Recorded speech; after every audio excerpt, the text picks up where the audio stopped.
Hello everybody, welcome to Kels Poultry Academy. Today is lesson number 3.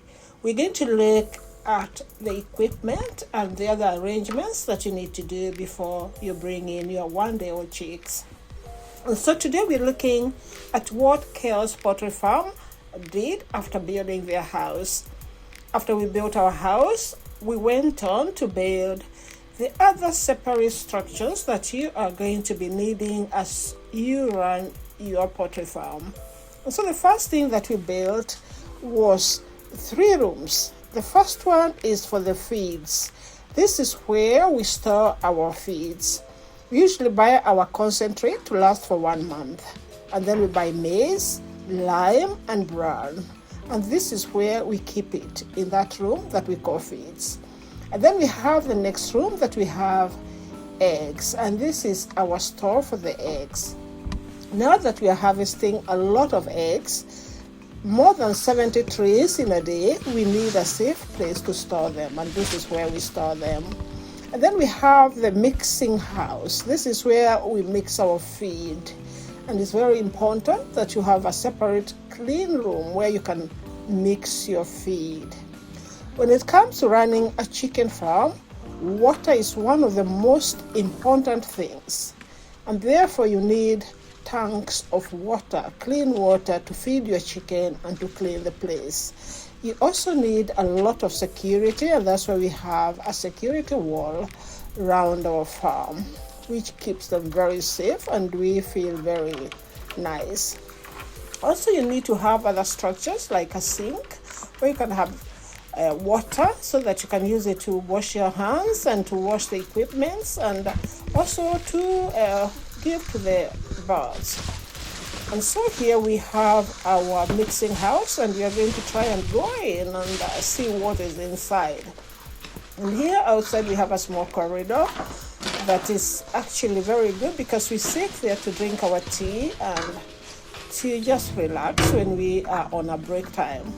And so we're going to go in here, which is our mixing room, and because we've not yet got our chicken, we are using it as a store for those equipments that we are going to talk about today. And it's very important that you check around where to buy these equipments, because it's good to buy good quality equipment that will not keep on breaking, and therefore you save your money in that case.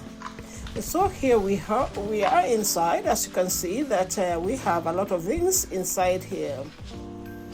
We're going to look at all of them one at a time, and you can just look and see how they look like in reality. And we shall be talking about where you will be buying most of these equipment, because you just don't find them in a normal shop. And let's look at the list of the equipments that we have so that it will be easier for us to understand what we are talking about. So this is what you're going to be needing. The most important thing will be the feeders. From the day your chicks arrive, you will need to give them food from the first 1 hour of arrival. And so one of the things you need is small trays for the baby chicks. You'll find in the shop that they're selling some little trays that are very expensive.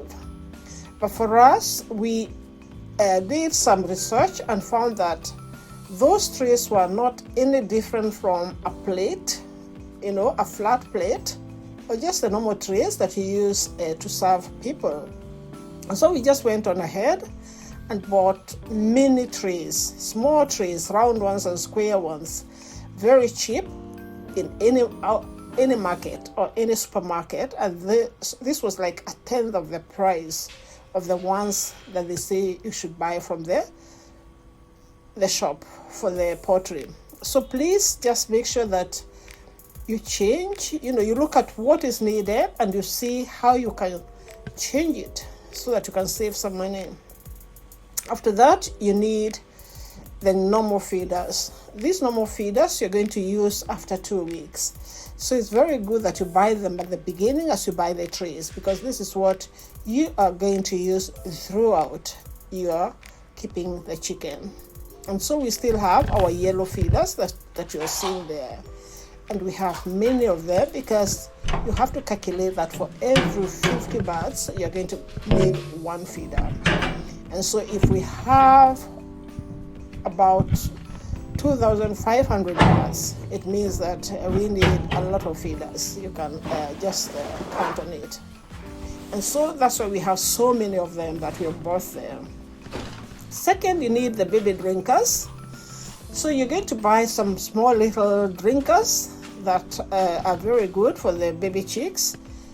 And these baby drinkers, we're going to show you later on how you are going to use them, because it's important that you use them correct. And after a few weeks, you're going to change from the baby drinkers to the adult drinkers. You can also change into automatic chicken drinkers, which you hang. So we also have those. Number 3, you need charcoal stoves. Before your chicks arrive, you are going to need to raise the temperature of your brooder to 35 up to 37 degrees centigrade. There's nothing that can raise this temperature other than using some other external heat. This is either charcoal stoves, electric heaters, gas heaters, or other means. But with this size of a house, you need to be very well prepared. Being in Africa, where we have a lot of power blackouts, I would not really count so much on electric heaters, and therefore I would actually choose different ways of heating my chicken house. For us, we chose to use 2 different ways. We chose to use the charcoal stoves, and these are the long black the black things that you see them, the tall ones. Those are the charcoal stoves. They're very special because they're actually for chicken. So I'd never seen them before, but we bought them from the poultry feed shop. So we chose to use the charcoal stoves, and then we also use the violet, what is it called? The infrared, the infrared lights. That's what we used also together, because at times when it was very cold, then it's very difficult to light the stove, and it takes a few hours before you get it well done and all the smoke out.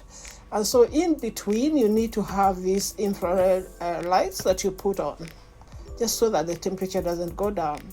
So we never had a problem actually with keeping the heat continuous, because we had these 2 methods.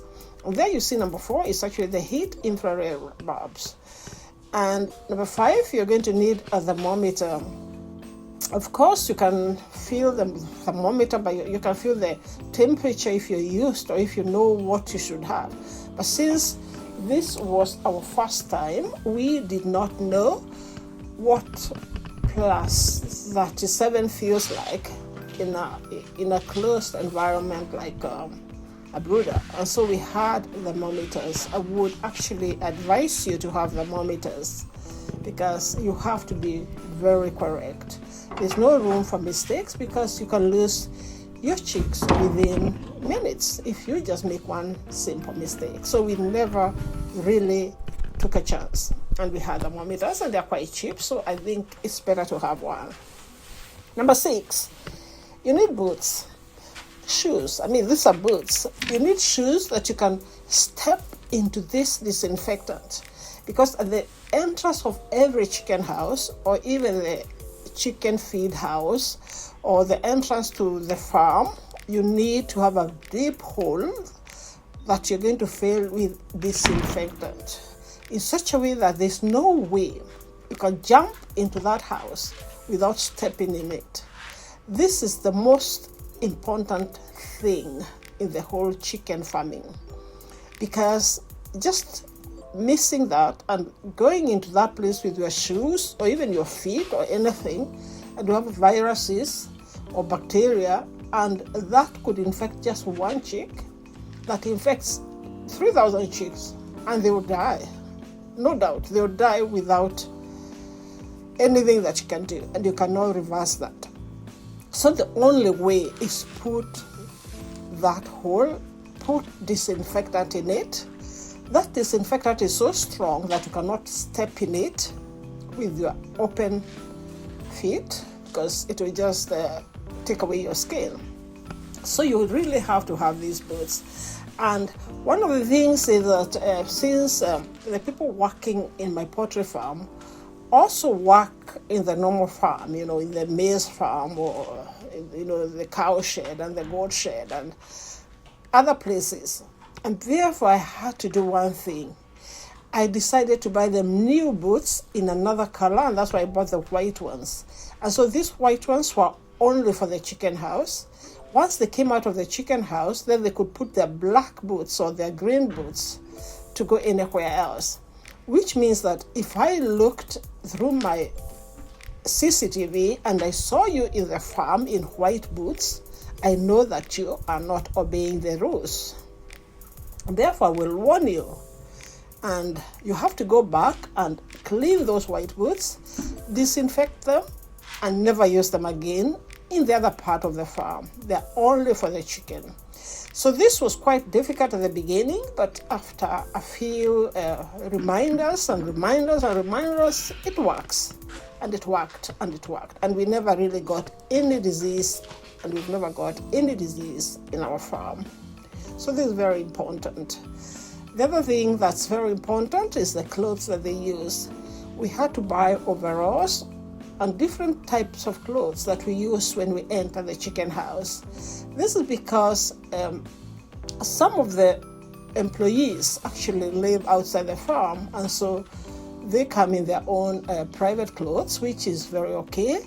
But then because we don't know, where the person has been, or we just want to make sure that the hygiene is very, very good in the farm. The biosecurity is actually number one in the farm. And the clothes they use to work is very important, and therefore we change our clothes. You come into the farm and you change your clothes, you change your shoes, and you use only these ones throughout your stay in the farm until you're going home. When you're going home, you take a shower and you wash your clothes and hang them, and you change into your private clothes and you go home. And you come back the next day, and it's now a routine that is followed very well. That one, we've done it very well. So the other thing you are going to need is a spade. You're going to need equipment to mix your feed. So those are the spades, and you just buy a new spade.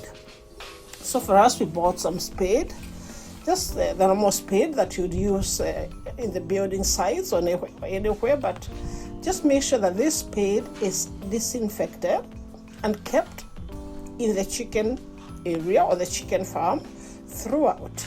It should not be used for anything else. Not for digging in the farms, not for anything else. So all these restrictions, you have to put them, because it's a biosecurity measure so that your chicken don't get any virus.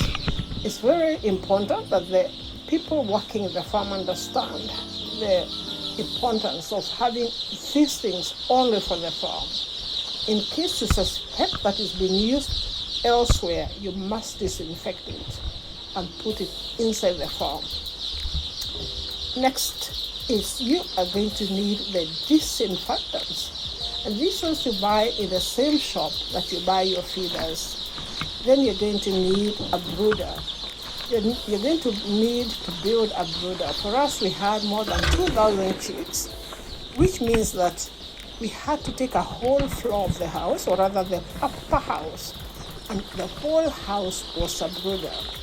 So later on, we'll have our lesson, which is the next lesson, that is going to show you how we built our brooder, how good it was, what we used, how much it costed, how long time it took, and how you can do it also.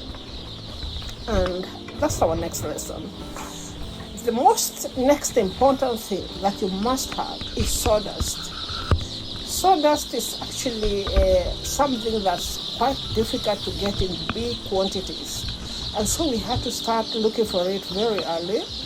And we started collecting and collecting and collecting.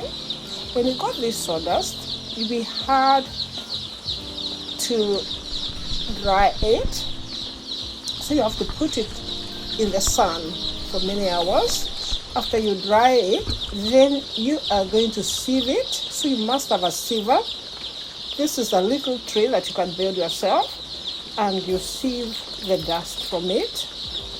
After you sieve it, then you're supposed to spray a disinfectant from it and then dry it again. And after that is when you spread it in your chicken house. So all these things you need a lot of time to do, and therefore it's good for you to do them before you get your chicken. And so we did all these things. We got sacks and sacks of this sawdust, which is quite difficult to get, but we got a lot because we have a lot of wood in this part of Kenya. And there's a lot of carpentry going around, but you still have to look for it because you need a lot of it. The reason why you need to sieve it is because the sawdust is not good because it's going to get into the noses of the chicken and they can start coughing.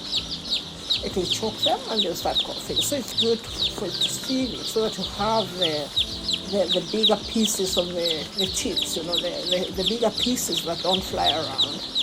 And that's why you have to sieve it. Disinfect it because actually it's come from very far in a place where you don't know, and people are stepping on it, and a lot of bacteria and virus are there from the trees, from the people, from the animals, from a lot of things. So you have to clean it up and disinfect it well, and then you have to dry it very well, very well. It has to be very dry so that it's not wet when you put it in your house. And then you put it in the house, and then you keep on turning it all the time so that there's no moisture or dampness under. And that's actually the list of the equipment that you need so far. Our next lesson, which is lesson number 4, we are going to look at the brooder and how you build it. Thank you for watching, and welcome again to Kels Poultry Academy. Thank you. Bye-bye.